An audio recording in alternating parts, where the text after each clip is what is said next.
नमस्कार. हर्षवर्धनने ऊर्जाला अडकवण्यासाठी विक्रांतचा खून केलेला असतो, पण स्वतः मात्र नामानिराळा राहिलेला असतो. इकडे ऊर्जाला जेलमध्ये टाकण्यात आलेलं असतं. सोशल मीडियावरती सगळीकडे बातम्या असतात. ऊर्जा शिंदे हिने विक्रांत शिर्केचा खून केला, त्याच्या छातीवर गोळी झाडली आणि विक्रांत शिर्के मेला. हे हे ऐकल्यानंतर सगळ्यांचेच धाबे दणाणतात. विजयाने तर घरात तमाशाच घातलेला असतो. विजया मोठ्याने बोलते, झालं. जहागीरदारांची इज्जत या मुलीने चव्हाट्यावर आणली. तेव्हा लगेच कुमुदिनी बोलते, काय चाललंय विजया तुझं? तुला कळतंय का तू काय वागतेस ते? अगं विजया, परिस्थिती काय आणि तू बोलतेस काय? कधीतरी त्या परिस्थितीला धरून बोलत जा ना. तेव्हा लगेच विजया बोलते, काय चुकलं माझं? बोला ना, काय चुकलं? अहो सुनेनी घरची इज्जत जपायची असते, पण या मुलीनी मात्र जहागीरदारांची इज्जत चव्हाट्यावर आणली. तेव्हा शौर्य मोठ्याने बोलतो, बस झालं मॉम, बस झालं. काय चाललंय तुझं? तुला कळतंय का? तू ऊर्जावरती नको नको ते आरोप करतेस आणि तुला इज्जतीचं काय पडलंय? अगं तिकडे ऊर्जा जेलमध्ये आहे, तिला सोडवायचं कसं याचा विचार तू केला पाहिजेस, तर तू नको ते बोलतेस. अगं तू नको तो विचार करूस, पण शांत तरी बसशील की नाही? तेव्हा लगेच तीर्था बोलते, दादा दादा ऊर्जा वहिनीला अडकवण्याचा हा सर्व प्लॅन असू शकतो. दादा प्लीज लवकरात लवकर ऊर्जा वहिनीला जाऊन भेट.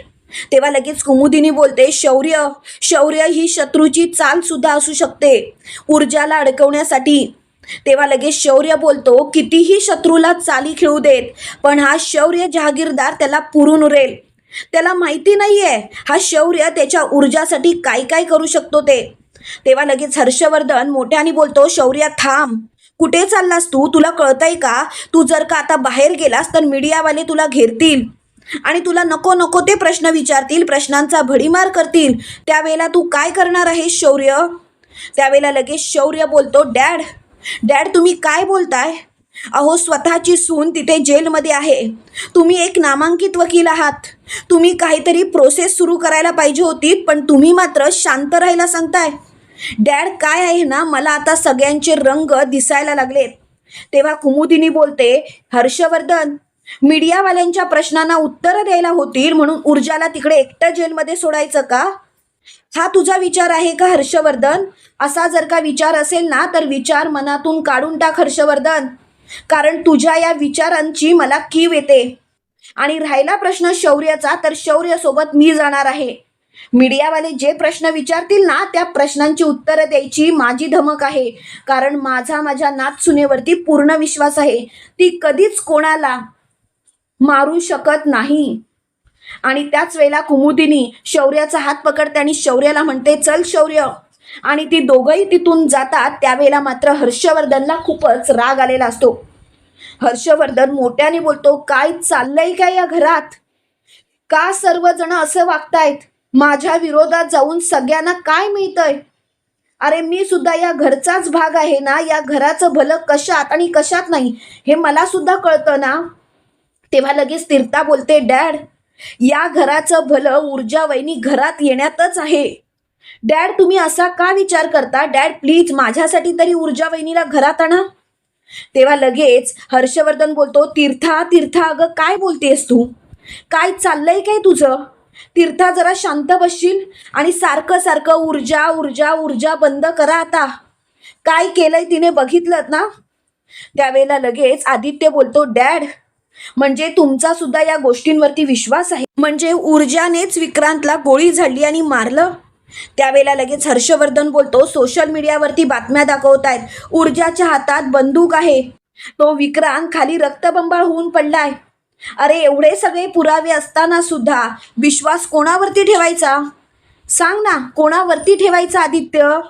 त्यावेळेला आदित्य बोलतो, पद्माच्या बाबतीत सुद्धा असंच झालं होतं.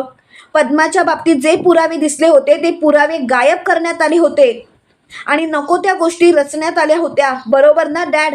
तसंच ऊर्जाच्या बाबतीत असू शकतं. तेव्हा लगेच हर्षवर्धन बोलतो, आदित्य तू वकील नक्कीच झाला असशील, पण स्वतःच्या बापाला प्रश्न विचारणं एवढी हिम्मत करू नकोस. त्यावेळेला लगेच आदित्य बोलतो, काय आहे ना डॅड, प्रश्न विचारावे लागतायत, कारण कुठेतरी मला संशय येतोय. कुठेतरी माझ्या मनाला अशी खात्री पटतेय की तुम्हीच हे सर्व घडवून आणलंय. तेव्हा लगेच हर्षवर्धन बोलतो, हो वाटतंय ना, मग विषय संपव. या विषयावर मला वाद घालायचा नाहीये. आणि हर्षवर्धन तिथून निघून गेलेला असतो. विजया मात्र म्हणत असते, करा काय करायचं आहे ते करा. माझी मुलं तर माझी राहिलीच नाही. स्वतःचं तेच खरं करतायत. करा, वागा, तुम्हाला जसं पाहिजे तसं वागा. आणि विजया सुद्धा तिथून निघून जाते. तीर्था मात्र रडायला लागते. त्यावेळेला आदित्य तीर्थाला धीर देत बोलतो, तीर्था शांत हो. तीर्था स्वतःला त्रास करून घेऊ नकोस. मी आहे ना, आणि शौर्य आहे. शौर्य त्याच्या ऊर्जाला काहीच होऊ देणार नाही. शौर्य आणि ऊर्जाचं एकमेकांवरती किती प्रेम आहे तू स्वतःच्या डोळ्यांनी बघितलंयस ना. मग शौर्य ऊर्जाला सोडवून आणणार याची मला खात्री आहे.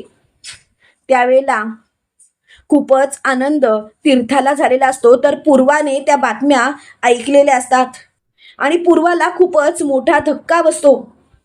शेजारच्या काकू पूर्वाला येऊन म्हणतात, पूर्वा अगं हे सर्व काय आहे. तेव्हा पूर्वा बोलते, काकू बघा ना हो, माझ्या पोरीच्या पाठी कोणतं दुःख येतंय. आता यातून कशी बाहेर पडणार आहे ती. त्यावेळेला त्या काकू बोलतात, पूर्वा काळजी करू नकोस. अगं ऊर्जा आहे ती ऊर्जा. ती कुठूनही काहीही करू शकते. आणि तिच्या नवऱ्याची साथ आहे ना शौर्याची. शौर्य ऊर्जाला कधीच एकटं सोडू शकत नाही पूर्वा. तेव्हा पूर्वा बोलते, हो मला आता सगळं काही समजून चुकलंय. आता काही झालं तरी मी ऊर्जाला भेटून येते. त्यावेळेला लगेच काकू बोलतात, नाही पूर्वा, आपण उद्या जाऊया तिला भेटायला. मला खात्री आहे शौर्य तिला जेलमधून सोडवणारच. इकडे कुमुदिनी आणि शौर्य पोलीस स्टेशनमध्ये आलेले असतात. ते इन्स्पेक्टर साहेबांना म्हणतात की ऊर्जा शिंदे हिला भेटायचं आहे. इन्स्पेक्टर साहेब त्याला परवानगी सुद्धा देतात. त्यावेळेला कुमुदिनी आणि शौर्य ऊर्जाच्या जवळ जातात. शौर्य आणि कुमुदिनीला बघून ऊर्जाला खूप बरं वाटतं. ऊर्जा रडत रडत म्हणते, शौर्य मी काहीच केलं नाही. त्यावेळेला कुमुदिनी बोलते, ऊर्जा शांत हो. तू काहीच केलं नाहीस याची आम्हाला खात्री आहे. पण ऊर्जा हे सर्व झालं तरी कसं. त्यावेळेला ऊर्जा बोलते, आजी ही खूपच मोठी भयंकर गोष्ट आहे. खरं तर मला सुद्धा कळलं नाही हे सर्व कसं काय झालं ते. त्यावेळेला लगेच शौर्य बोलतो, ऊर्जा मला पहिल्यापासून सर्व काही सांग. हे सर्व झालं कसं काय. त्यावेळेला ऊर्जा सगळं काही स्पष्ट सांगत असते. त्यावेळेला शौर्य ऊर्जाला बोलतो, ऊर्जा तुला कळतंय का. अगं तू त्यांच्या जाळ्यात अडकलीस.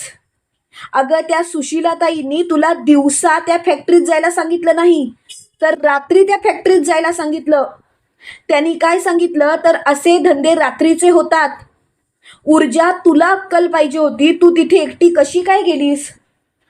त्यावेळेला लगेच ऊर्जा बोलते, शौर्य प्लीज, तू या केसच्या विरोधात होतासच म्हणून तुला असं वाटतंय. त्यावेळेला कुमुदिनी बोलते, ऊर्जा थांब. शौर्य जे बोलतोय ते खरं बोलतोय. तुला कळत नाहीये, तू त्यांच्या जाळ्यात अडकलीस. अगं त्या बाईने तुला त्याच वेळेला तिथे पाठवलं ज्या वेळेला विक्रांतने पद्माला किडनॅप करून ठेवलं होतं. आणि तिथे ती बंदूक टाकण्यात आली होती, जी बंदूक तू उचललीस आणि विक्रांतवरती गोळी झाडलीस. त्यावेळेला लगेच ऊर्जा बोलते, एक मिनिट आजी, विक्रांतवरती गोळी माझ्या बंदुकीतून निघालेली नाही. मला स्पष्टपणे आठवतंय, मी गोळी झाडलेलीच नाही, फक्त आवाज झाला आणि ती गोळी पाठीकडून झाडली गेली. तेव्हा मात्र शौर्य बोलतो, म्हणजे तुला अडकवलं जातंय, कळतंय का. त्यावेळेला ऊर्जा बोलते, हो शौर्य हो, मला सगळं काही समजतंय, पण आता करू तरी काय मी. त्यावेळेला लगेच शौर्य बोलतो, प्लीज तू मला सांगशील ती फॅक्टरी कुठे आहे. त्यावेळेला लगेच ऊर्जा शौर्याला त्या फॅक्टरीबद्दल माहिती सांगते. त्यावेळेला कुमुदिनी बोलते, शौर्य चल, आपल्याला त्या फॅक्टरीमध्ये झालं पाहिजे. त्यावेळेला लगेच शौर्य बोलतो, आजी तू तिथे येऊ नकोस. त्यावेळेला लगेच कुमुदिनी बोलते, तू काय बोलतोयस कळतंय. शौर्य आधीच ऊर्जा जेलमध्ये आहे आणि तुला तिथे पाठवून तुझ्या जीवाशी मी नाही खेळू शकत. शौर्य, आपण दोघंही तिथे जाणार आहोत आणि यावरती मला काहीच बोलायचं नाही. त्यावेळेला शौर्य बोलतो, ठीक आहे, आणि तो निघतच असतो. तेवढ्यात तो ऊर्जाचा हात हातात धरतो आणि ऊर्जाला मोठ्याने बोलतो, ऊर्जा वचन देतो मी तुला, तुला या सगळ्या गोष्टीतून सही सलामत बाहेर काढेन आणि तेही निर्दोष मुक्त करेन. तेव्हा मात्र ऊर्जा शौर्यकडे बघते आणि हसते आणि म्हणते, शौर्य, स्वतःपेक्षाही जास्त विश्वास माझा तुझ्यावरती आहे. शौर्य, तू सगळं काही ठीक करणार याची मला खात्री आहे. आणि शौर्य आणि कुमुदिनी तिथून निघालेले असते. इकडे आपल्याला असं पाहायला मिळतं, शिर्केच्या घरी रडारड चालू असते. अर्पिता सुद्धा विक्रांतच्या नावाने रडत असते. त्यावेळेला अर्पिता बोलते, पप्पा पप्पा, त्या ऊर्जाला सोडायचं नाही. माझ्या विकीला मारणाऱ्या त्या ऊर्जाला सुद्धा मला गजाड गेलेलं बघायचंय, तिला फासावर लटकताना बघायचंय. त्यावेळेला शिर्के बोलतो, अर्पिता अर्पिता, शांत हो बाळा, रडू नकोस, सगळं काही ठीकच होणार, तुला रडायची गरज नाही. इकडे मात्र हर्षवर्धन त्याच्या बेडरूममध्ये असतो आणि तो स्वतःशीच बोलतो, एवढा सगळा प्लॅन रचला त्या ऊर्जाला अडकवण्यासाठी, आणि ती ऊर्जा जर का सही सलामत तिथून सुटली तर मात्र सगळंच संपलं. आता मला काय करावं तेच कळत नाही आहे.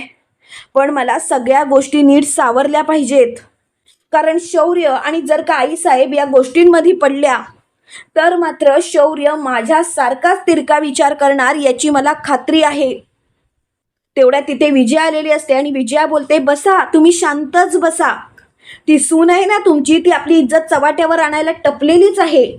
आता बाहेर जायचं म्हटलं तरी 4 लोकांची तोंड आपल्याकडेच, आणि काय बोलतील आणि काय नाही याचा विचार करायलाच नको. तेव्हा लगेच हर्षवर्धन बोलतो, काय चाललंय तुझं विजया? विजया ग, नको त्या गोष्टी ताणू नकोस ना, प्लीज शांत बसशील का? आणि विजया, आता या सर्व गोष्टी बंद कर, खरंच या गोष्टींचा आता त्रास होतोय मला. तेव्हा लगेच विजया बोलते, वाह, तुम्हाला त्रास होतोय? तुम्हाला? अहो, मला किती त्रास होतोय ना हे मी शब्दात नाही मांडू शकत. त्यावेळेला लगेच हर्षवर्धन बोलतो, अगं बाई, काय करायचं, काय ठरवलंयस तू? जरा गप्प बसशील का? मला विचार करू देत, मला घरात सुद्धा शांतता नाही का? तेव्हा लगेच विजया बोलते, अहो चिडताय काय तुम्ही? राहू देत, कोणाशी बोलण्यात काही अर्थच उरला नाही, आणि विजया तिथून निघून जाते. इकडे शौर्य आणि कुमुदिनी तिथे पोचलेले असतात. फॅक्टरीमध्ये पोचल्यानंतर शौर्य सगळ्या गोष्टींची नीट तपासणी करत असतो. तो कुमुदिनीला म्हणत असतो, इथून विक्रांतवरती गोळी झाडली गेली, पण गोळी जर का झाडली गेली तर विक्रांतच्या हाताला वगैरे घासू शकते, कारण ऊर्जाची जी बंदूक आहे ती बघ ना आजी, म्हणजे गोळी पाठीकडूनच झाडली गेली, पण ती कुणी झाडली गेली? आणि तो इकडे तिकडे बघत असतो. त्याच वेळेला त्याचं लक्ष CCTV कॅमेरावरती जातं, आणि त्यावेळेला तो कुमुदिनीला बोलतो, आजी, केस सॉल्व झाली. तेव्हा कुमुदिनी बोलते, शौर्य शौर्य, काय बोलतोयस तू? त्यावेळेला शौर्य बोलतो, आजी, त्या भिंतीकडे बघ. तेव्हा मात्र कुमुदिनीचं लक्ष CCTV कॅमेऱ्याकडे जातं, आणि कुमुदिनी बोलते, शौर्य, आता तर काळजी करायची गरजच नाही, सगळं काही याच्यामध्ये कैद असणार. ज्याने विक्रांतवरती गोळी झाडली आहे त्याचा चेहरा यामध्ये स्पष्ट दिसत असणार. त्यावेळेला लगेच शौर्य बोलतो, हो आजी, हो, चेहरा तर स्पष्ट दिसत असणारच, पण आता मात्र एकेकाची वाट लागणार. हा शौर्य जहागीरदार आता एकेकाला सोडणार नाही. त्यावेळेला हर्षवर्धनचा फोन शौर्याला आलेला असतो. त्यावेळेला फोन उचलण्याआधी कुमुदिनी शौर्याला म्हणते, शौर्य, माझे एक ऐकशील, पण अर्थ वेगळा काढायचा नाही. तेव्हा लगेच शौर्य बोलतो, आजी, फक्त बोल.